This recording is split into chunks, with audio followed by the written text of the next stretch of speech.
मैं तो दिल्ली में रहता हूँ और रेडियो फीजी बहुत रेडियो फीजी रोज सुनता हूँ. रेडियो फीजी 2 देश की धड़कन. Good evening, Fiji. In this bulletin, domestic violence cases hit the roof. Lambasa men appear over alleged murder. And businesses facing harsh reality of COVID-19. From the studios of FBC Suva, Jackie Spate. Domestic violence cases through calls to the helpline 1560 in the last 3 months has increased almost 170%. Equally, calls for assistance to the child helpline 1325 has also spiked. Minister for Women Meriseni Vuniwanga says while this was expected in the wake of the COVID-19 pandemic, stakeholders involved have worked tirelessly to respond to the crisis. Maggie Boyle reports. It's a collective front in response to what the Prime Minister calls a national disgrace, the reality of domestic violence here. The abuse of children and also violence against women and girls. And these two helplines have been critical in bringing to the fore what has previously been largely private issues in our homes. For a month we might get about 40 calls on that line, and most of them would have to do with domestic violence. But over the last 2 months, we have got an increase of almost over 170%. With the COVID-19 restrictions in place, it's been a pressure cooker for domestic assaults against both women and children. The child protection issues that are currently heard on the line or received on the line are neglect, sexual abuse, physical abuse. COVID prevention, while it's social isolation and distancing is good for the prevention of the virus, it can prove very harmful for women and children who are ensconced with the perpetrators or would-be perpetrators in the house 24/7. Together, though, they have taken on a more coordinated response. Bringing the expertise together to put in place a mechanism in which we can still deal with the issue around the unique circumstances surrounding COVID, the restrictions, the curfews, all that. Some of these calls are from bystanders, which is really good, which is the community taking responsibility. So it's either family members or neighbors. And we've got the advert on Charlie the Turtle, you're never alone when you are near the phone. That concept is applicable to actually everyone. The spike in domestic violence cases, while expected, has nonetheless been overwhelming. However, with a responsive network, the Gender-Based Violence Working Group effectively is a platform that makes it accessible to access emergency services when needed. Maggie Boyle, FBC News. 2 men appeared at the Lambasa Magistrates Court today for allegedly setting fire to a home in Benau, Lambasa last week that resulted in the deaths of 4 elderly women. 40-year-old Saimumu Dean and 19-year-old Zuhair Farhad are charged with 1 count each of arson, 4 counts each of murder, and 1 count each of attempted murder. Police prosecutors urge the court not to release the men on bail due to the nature of the offence and its seriousness, as 4 lives were lost and that tension is high at Benau, where the 2 men also reside. Prosecution requested that the men be remanded into police custody, as this would allow them to complete their investigation. Lawyer for the defendants, Ami Koli, argued that the men do not necessarily have to be remanded, as there have been previous murder cases where the accused persons have been bailed. The court ruled that murder is an indictable offence and it was a serious offence. It was not in the interest of justice that the men be bailed. The case has been transferred to the Lambasa High Court and will be called on May 12th. The repercussions of COVID-19 on the global business platform has not spared Fiji. It is no secret that a majority of the business sectors are struggling as they try and maneuver away from the negativity of coronavirus. Government says stakeholders need to work hand in hand in this time of crisis in order to sustain businesses. Koroi Tandulalo reports. The Attorney General says Fiji needs to be resilient and the pandemic requires businesses to be more resolute and innovative. We've seen supply chains, we've seen, travel being stopped, tourism coming to a halt in all the countries in the world. And of course it has a huge impact in respect of how we do business. In fact, a lot of businesses are now operating, globally speaking. It has an impact on Fiji, of course. Handing over the FIA's $10,000 contribution to the Prime Minister's COVID-19 Relief Fund, President Nitish Lal says they have a responsibility to help their stakeholders and members through this pandemic. The implication of this virus is huge, and it has affected thousands of Fijians in way of reduction in their working hours, or reduction in pay, or they have lost their jobs. The Attorney General says this pandemic requires close collaborations between different sectors, industries, organizations, and as a nation to ensure we forge through this crisis. Koritandulala, FBC News. Prime Minister Vorenge Bainimarama has urged every Fijian to remain safe as there could be undetected COVID-19 cases among our communities. Speaking before leaving for his week-long trip to visit communities affected by Tropical Cyclone Harold, Bainimarama says it's more than 2 weeks now since the last confirmed COVID-19 case, and we have to remain positive for the virus. Sainiani Boiler reports. Fiji being left with the remaining 4 COVID-19 patients, the Prime Minister is urging every Fijian to be diligent and keep safe. In Fiji, we have this virus on the ropes. If we continue to press our advantage and go 4 full weeks without a new case, we'll have officially broken the known chains of transmission. Until then, there could yet be hidden symptomless cases that are going undetected among our communities. So, even with the end in sight, we must remain as diligent as ever. Bainimarama is requesting every Fijian to keep adhering to directives in place. In the meantime, keep sticking to the directives we have in place and tell your friends and family to do the same. Keep washing your hands often, keep 2 meters distance between yourself and others, and keep you and your loved ones at home as much as possible. Health Minister Dr. Ifiremi Wangainambete says it's crucial to come up with mechanisms to ensure our safety from the disease. So we continue to preach that we need to social distance. I think that's important. We also need to understand that we have to individually do what we can do. So, as I keep on talking about, if you're going to picnic and the place is crowded, please don't. Prime Minister is currently on a week-long tour to visit the hardest hit communities in the Lau Group and Kandavu to deliver new relief assistance, along with the National Disaster Management Office. Sainiani Mboila, FBC News. With the current pandemic gripping the country, the teaching and learning process has been disrupted. Universities have opted for online learning to prevent deferrals in their lesson plans. However, this has been a challenge for some who are trying to adapt to the new mode of learning. Venina Rakautonga reports. Universities in Fiji have put lenient measures for online classes to make learning easier and efficient for their students. Well, online classes have always been a challenge in the past.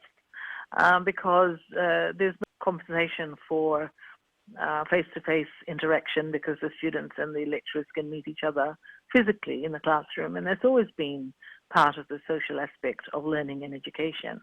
On the other hand, we're not living in normal times, and so we really have to consider how best we can deliver the same knowledge, same content through the language of the computer. The University of the South Pacific says these are temporary measures and will resume face-to-face teaching as soon as government relaxes current social distancing requirements.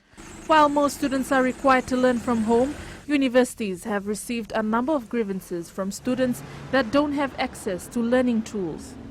So, because we're fully aware of the connectivity and device issue, so we've got special deals for students with Vodafone and Digitel for them to not have to use their data to get onto the FNU website and therefore get onto the learning materials of Moodle. The University of the South Pacific says they have availed computer labs in all their campuses, as well as data plans for their students to help with efficient learning. Given the current COVID-19 situation, government has advised that schools will still remain closed, but some universities are hoping face-to-face classes will resume from semester 2.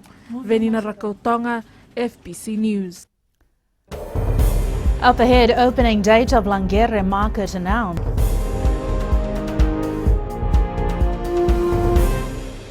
Pula nadang bawa proslan ngerse, go erkraki, The television on Radio Fijian, Nandomi. Radio Fiji 1 Nandom.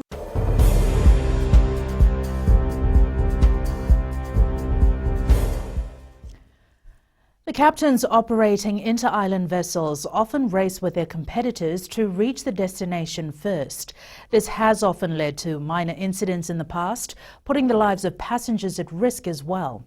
The latest altercation was highlighted via video on social media, which involved Gander Shipping's Lomaiviti Princess 8 and Interlink Shipping Company's MV Ohana. Sainiani Boiler reports. This is the first time the incident was recorded, and Interlink is claiming they've always had problems with Gander Shipping.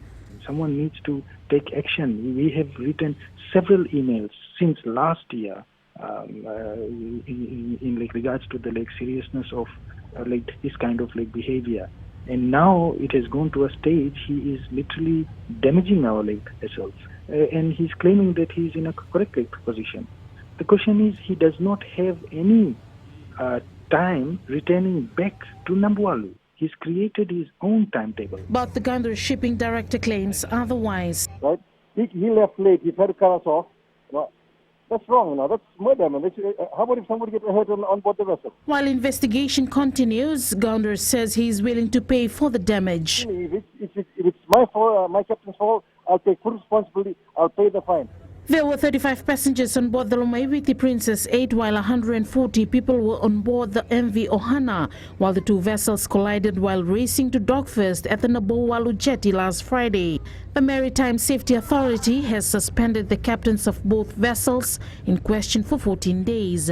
Sainiani Mboila, FBC News. The $7.2 million Langere market in Asino will open on the 13th of this month.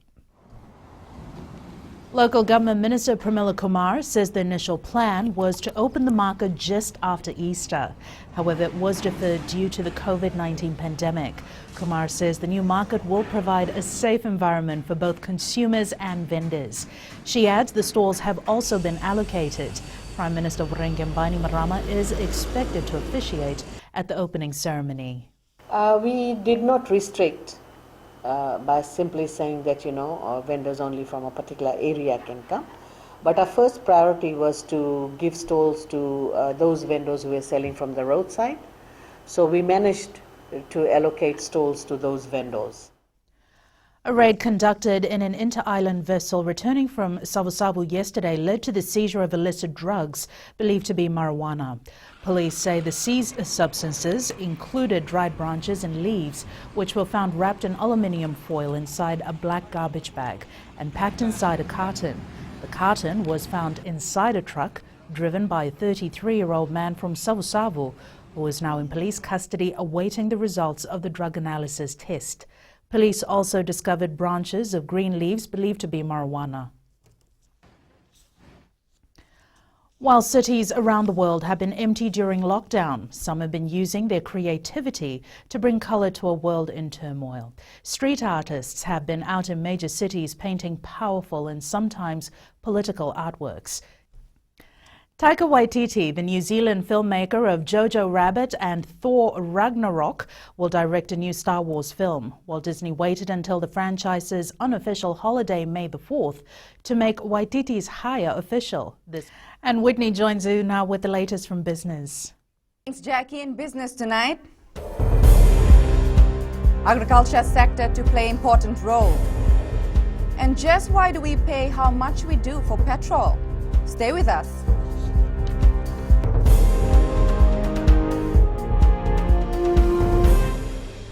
My name is Neha and I'm from Karavi, and Mirchi FM, it's hot. Mirchi FM, it's hot.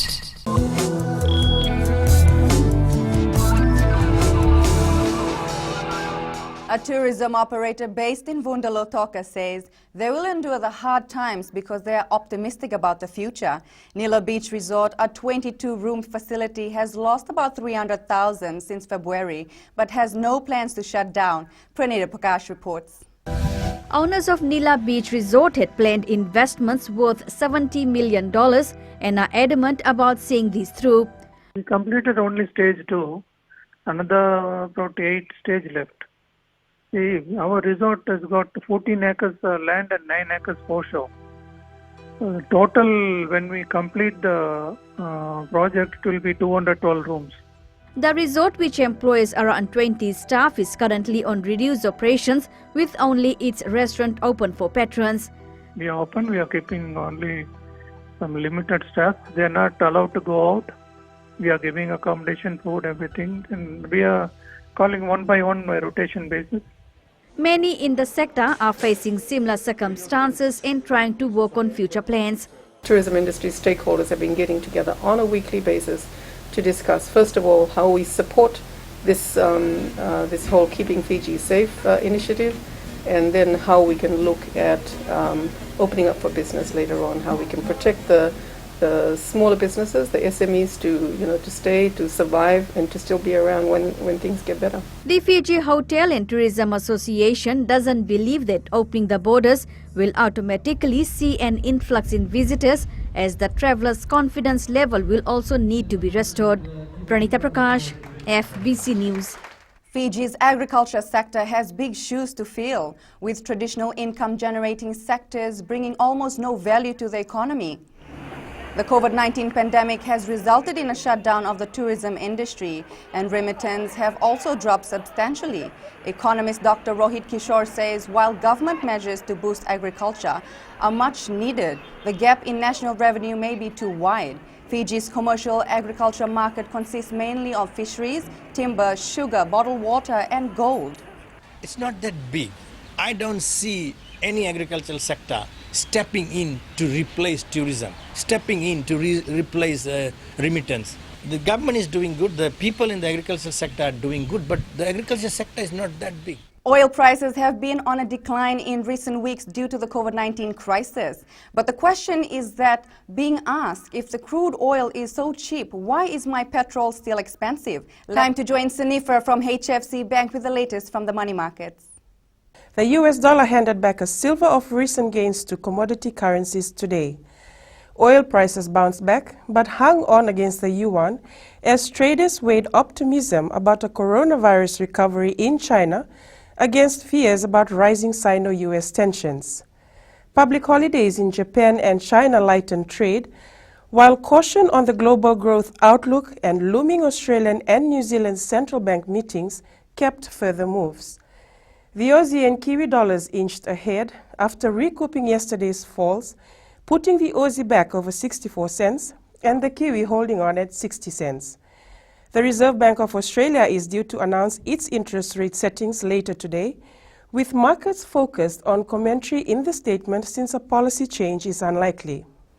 We'll see more data releases from the US and New Zealand tomorrow, and we'll see how that will impact our Fiji dollar currency. That's all for now from HFC Bank, Vinaka. Turning to today's exchange rates as set this morning. The Fijian dollar improved today against most of the currencies we trade with, rising against the Chinese yuan, US dollar, New Zealand dollar, kina and the euro. Onto the commodities market, crude oil was back up today, ending at $21.90 per barrel. Gold decreased to end at $1,697 per ounce, while silver also dropped to $14.77 per ounce. That's it from Business Tonight. It's back to Jackie with the latest in sports.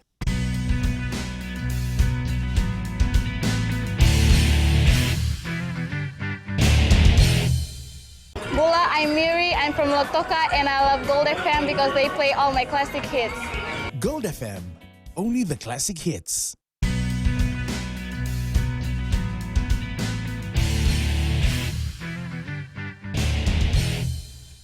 Flying Fijians coach Vern Cotter is using this time to map out plans for the team when and if competitions resume. Fiji Rugby Union Chief Executive John O'Connor says the Kiwi is already in talks with French clubs. Vern is putting together plans and he's taking players, having discussions with clubs in France and in UK and talking to them about players in preparation of time that will be allowed to play some international rugby. Like other athletes vying for the Olympic Games, Fiji swimmers are looking to qualify to the Games by merit. Fiji swimming has been allocated 2 spots to the Tokyo Olympic Games, but the 8 swimmers are aiming to reach the qualifying time. Swimmers vying for the Olympics are required to meet the qualifying times, but Federation President Ben Rova is urging swimmers to be more realistic with their goals.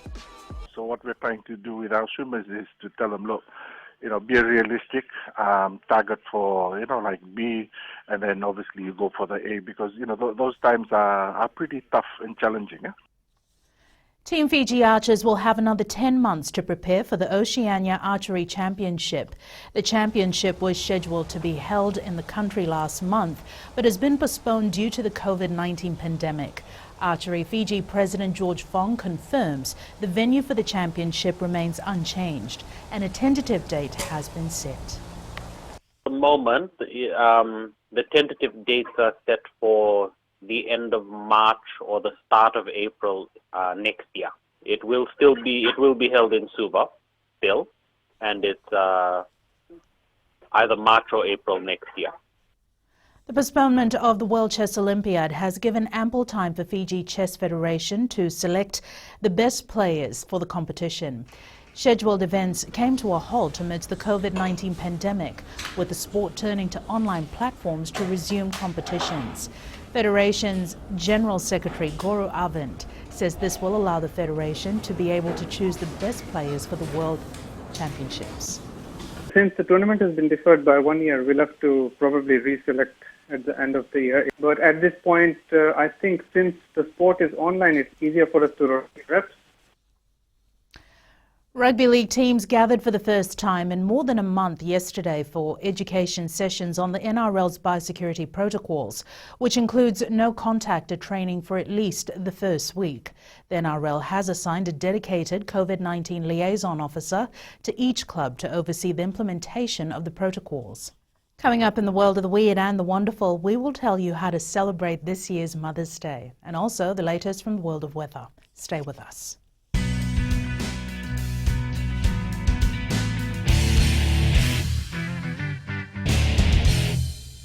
I'm from Lotoka and I love Gold FM because they play all my classic hits. Gold FM, only the classic hits.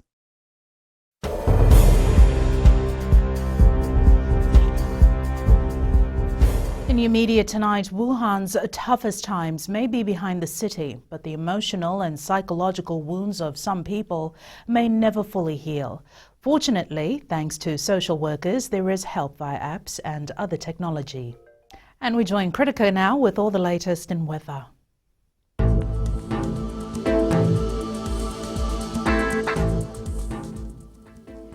A trough of low pressure lies to the northwest of Fiji. Looking at the west, there was occasional showers and few thunderstorms. Eastwards from Peck Harbour to Suva, cloudy with some showers. Showers increasing to occasional showers from later tomorrow. And up north, some showers were experienced. At sea, moderate to rough seas. Turning to the tides, low tide is at 10:55 p.m. and the next high tide is at 5:12 tomorrow morning. Sunrise is at 6:21 in the morning, of course, and for tomorrow, cloudy periods with brief showers over the eastern parts and interior of the larger islands. Elsewhere, fine, apart from possible afternoon or evening showers. Tomorrow's temperatures will remain similar to today and above 30 degrees. Looking further on to Thursday, occasional showers over the western Vitilevu, eastern parts and interior of the larger islands. Isolated heavy falls expected. Localized heavy falls may lead to flash flooding of low-lying areas. Jackie. Thanks so much for that, Kritika. In Fijian Pulse today, we asked, has COVID-19 and its restrictions changed the way you go about your daily lives?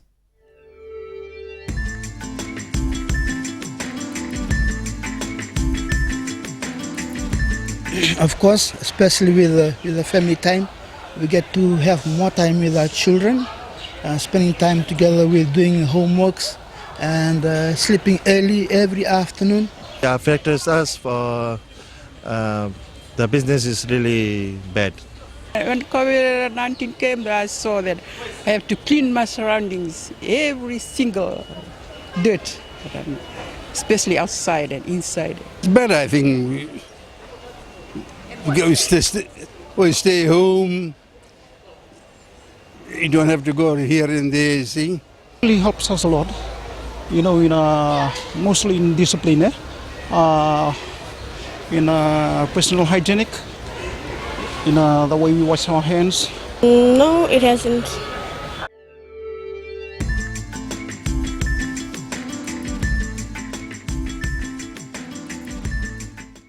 In the world of the weird and the wonderful, Mother's Day is this Sunday, and it will not be a normal day for many due to the COVID-19. Now, with restrictions, here are some ways that the day can be made special.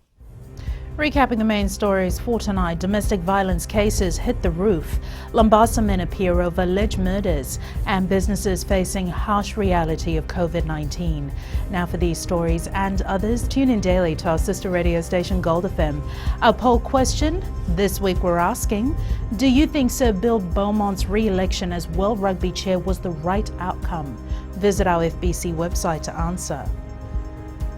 And our shot of the day, a view of the Wallu Bay industrial area, and this was taken by the lovely staff at Medical Services Pacific. Show us what you've been up to during the lockdown and movement restrictions. Email fbcnews@fbc.com.fj or share it with us via Facebook page FBC News and our Twitter page at FBC_news. That's your news for tonight. Until tomorrow, stay safe. Good night.